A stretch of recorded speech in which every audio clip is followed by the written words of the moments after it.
Heboh, nama baik istri JJ Govinda hancur atas dugaan perselingkuhan Syahnas dan Randy Kecarnet yang diungkap oleh istri sahnya Lady Nayoan. Dugaan perselingkuhan Syahnas dan Randy ini dikuliti oleh istrinya sendiri. Sudah punya suami bahkan 2 anak, harga diri Syahnas hancur ketahuan punya hubungan dengan rekan kerjanya Randy Kecarnet. Selama ini adem ayem rumah tangga Syahnas dan JJ Govinda terancam hancur ulah bukti perselingkuhan ini.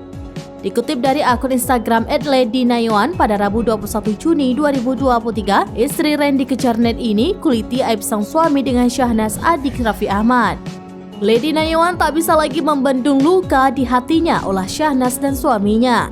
Sudah diberikan beberapa kesempatan, Syahnas dan Randy masih saja membuat emosinya terpancing.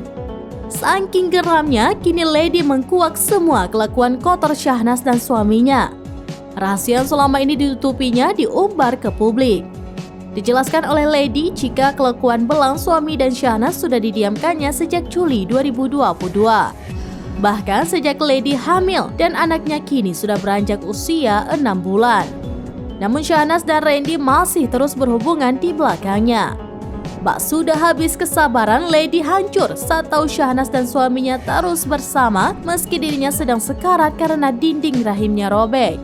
Sudah hilang akal, Lady bahkan tak habis pikir keduanya masih terus bersama di saat kondisinya hamil dan juga sakit. Bahkan saat Lady sekarat karena sakitnya, mereka masih terus bersama.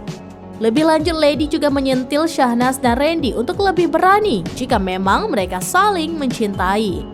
Tak cukup sampai situ saja, Lady juga kuak kelakuan suaminya yang bak cinta mati dengan Syahnas. Tato gambar wajah Syahnas bahkan dibuat di tubuhnya bak bukti rasa cinta. Bukan sekedar tato, tudingan Randy melakukan KDRT hingga dilaporkan ke polisi juga dikuak. Namun kala itu Lady berbesar hati untuk mencabut laporan dengan harapan suaminya akan segera mengakhiri hubungan dengan Syahnas. Namun apa mau dikata, mereka tetap bersama hingga Lady Nayoan habis kesabaran. Hingga berita diturunkan belum ada tanggapan dari Syahnas.